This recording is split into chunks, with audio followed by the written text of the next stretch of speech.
الاهلي والوداد المغربي والترجي التونسي اول مره في التاريخ الثلاث انديه يقعوا في نفس المشكله في نفس الموسم. هقول لك كان دايما بيجي موسم والنادي الاهلي فايق وكذلك الوداد والترجي مش فايق، وتلاقي النادي الاهلي والوداد في النهائي في دوري ابطال افريقيا، والعكس هتلاقي مثلا في موسم الوداد مش فايق وهتلاقي النادي الاهلي والترجي التونسي في الفاينل زي ما حدث طبعا في عام 2018. هتلاقي في الموسم الحالي الوضع مختلف تماما، هتلاقي الثلاث انديه واقعين بالفعل. على سبيل المثال النادي الاهلي في اخر 6 مباريات في افريقيا سواء في دوري الابطال وكذلك في دوري السوبر ليج بنسختها الجديده لعب 6 مباريات ما كسبش غير مباراه واحده. انت مدرك معايا النادي الاهلي زعيم افريقيا وبعبع افريقيا ما كسبش غير مباراه واحده في اخر 6 مباريات؟ دي كارثه ونكسه حرفيا. لو جيت تبص بقى على الوداد المغربي، سيبك بقى من دوري السوبر الافريقي لان الوداد قدم نسخه استثنائيه وكان من وجهه نظري هو الافضل في البطوله مع سان داونز باستثناء المباراه الاخيره وهي مباراه الفاينل، بالتحديد مباراه الاياب اللي خسر طبعا فيها بنتيجه 2-0 وخسر البطوله.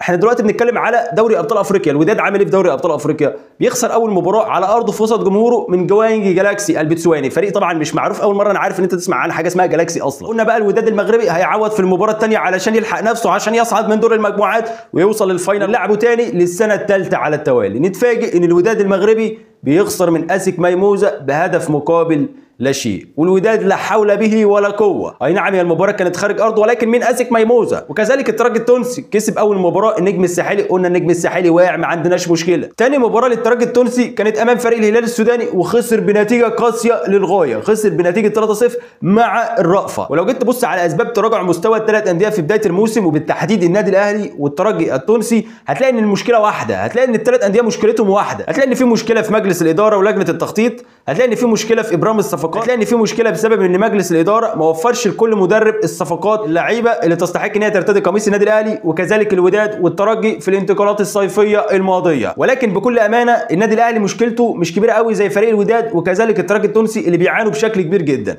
النادي الاهلي مشكلته واضحه للجميع والكل القاره، النادي الاهلي محتاج مهاجم يخلص من ربع فرصه، مش النادي الاهلي اللي يجي له 3 فرص مؤكدين واهداف مؤكده بنسبه 100% في مباراه يانج افريكانز الاخيره، اهداف محققه، اهداف تجيب لك ال3 نقاط مستريح وتلعب مباراه شباب بلوزداد القادمه على ارضك في وسط جمهورك تكسب تبقى عندك 9 نقاط ضمنت الصعود من دور المجموعات، بدل ما جمهور النادي الاهلي كل سنه يمسك الاله من الجوله السادسه كالعاده ونتاهل وفي الاخر بناخد البطوله، ولكن بعد ما كل جمهور النادي الاهلي يكون خرج عن المله. والترجي التونسي نفس المشكله ونفس الطلبات اللي محتاجها النادي الاهلي، ده بالاضافه ان في مشكله عند الثلاث مدربين. ولكن اللي يزيد من قلق كل جمهور النادي الاهلي بشكل كبير جدا عن جمهور الوداد والترجي ان النادي الاهلي هيشارك في بطوله كاس العالم للانديه وهيلاعب عمالقه بالمعنى الحرفي. بتتكلم في مانشستر سيتي، بتتكلم فريق اتحاد جده السعودي بكل نجومه، في كلام ان كريم بنزيما مش هيلحق المباراه ولكن ده يعني مش هيبقى مؤثر بشكل كبير جدا في ظل الاداء اللي بتقدمه لعيبه النادي الاهلي مع السويسري مارسيل كولر، في ظل ان احنا داخلين بطوله كاس العالم بدون مهاجم تقدر تقول عليه مهاجم فعلا، واللي تشاور عليه وتقول ان ده فعلا مهاجم النادي الاهلي، ده فعلا خليفه فيلافيو، ده فعلا عماد متعب رقم 2. اتحداك كمشجع النادي الاهلي في الوقت الحالي تشاور لي على لاعب من اللعيبه